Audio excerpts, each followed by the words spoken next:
Salut, bienvenue pour cet épisode découverte Papatriarcat Plus. J'ai pris le parti maintenant de vous laisser découvrir un extrait des bonus le jour de leur sortie. Ne soyez pas étonnés, c'est pour ça que je fais ce petit message avant. L'épisode va s'arrêter au bout de quelques minutes. Si vous souhaitez continuer bien sûr l'écoute de cet épisode et de l'ensemble des bonus, vous pouvez cliquer sur le lien en description pour vous abonner. Je vous souhaite un bon extrait. Avec quelqu'un qui a dit que je peux pas jouer aux poupées, et après j'ai pleuré. Bienvenue sur Papatriarcat, le podcast qui réfléchit à la parentalité au XXIe siècle pour l'affranchir du modèle patriarcal. Bienvenue dans cet épisode bonus. Je tiens avant tout à vous remercier énormément, car si vous pouvez l'écouter, c'est que vous soutenez mon travail tous les mois. Et c'est grâce à ce soutien, grâce à cette énergie et à vos écoutes, que le projet Papatriarcat peut continuer, que ce soit en podcast ou sur d'autres supports. Et je vais maintenant vous laisser tranquillement découvrir ce contenu exclusif, et je vous souhaite une très bonne écoute. Salut Dominique. Bonjour Cédric. Je suis ravi de te recevoir à nouveau dans le podcast Papatriarcat pour ce bonus Papatriarcat Plus.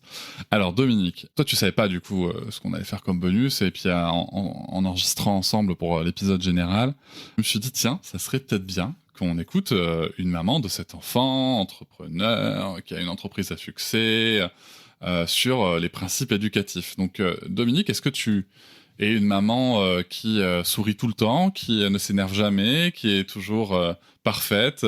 Comment ça se passe avec cet enfant? Non, je ne suis pas une maman qui sourit tout le temps et qui est toujours parfaite. J'ai beaucoup de patience, mais j'ai quand même des principes et je suis quand même très encadrante. Je suis exigeante, je veux dire ça. Je suis une mère exigeante et j'ai un conjoint qui est pareil comme moi. On est des gens qui donnent beaucoup à nos enfants et qui exigent aussi beaucoup à nos enfants. On a les deux côtés. On donne d'une main et on exige de l'autre. On est exigeant parce que pour le bien-être de la famille, mais aussi parce que je veux que mes enfants développent des habiletés sociales. Je veux que ça se passe bien pour eux dans la vie. Hein. C'est ce qu'on veut. On veut qu'ils soient capables de s'adapter, puis on veut qu'ils soient des adultes solides. Et pour ça, je pense qu'on n'a pas d'autre choix que d'être exigeant.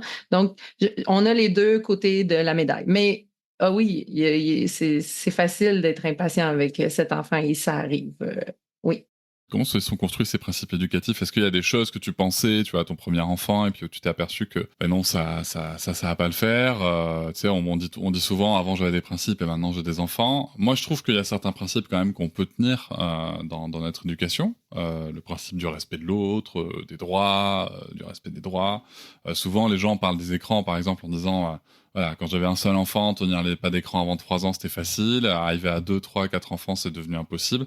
Bah, est-ce que tu as des choses comme ça qui ont évolué déjà sur l'aspect principe que vous aviez en tant que parent?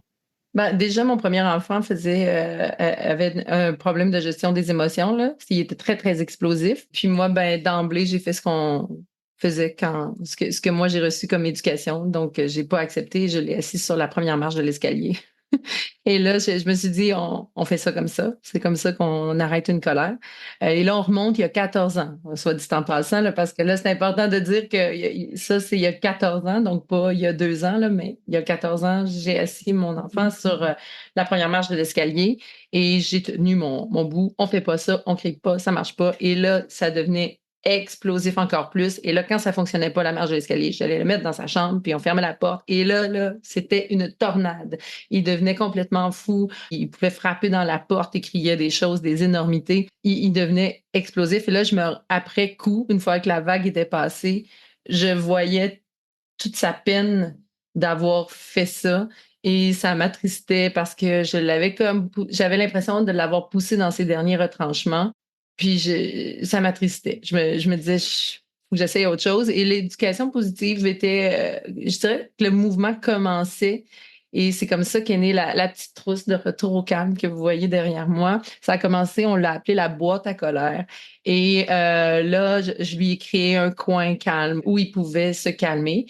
Et voilà, c'est la fin de cet extrait. J'espère qu'il vous a plu. Si vous souhaitez en découvrir plus et découvrir aussi tous les épisodes bonus, mais aussi avoir accès aux épisodes un jour plus tôt et ne plus avoir ni pub ni sponsor, je vous invite à vous abonner à Papatriarcat Plus au lien en description du podcast.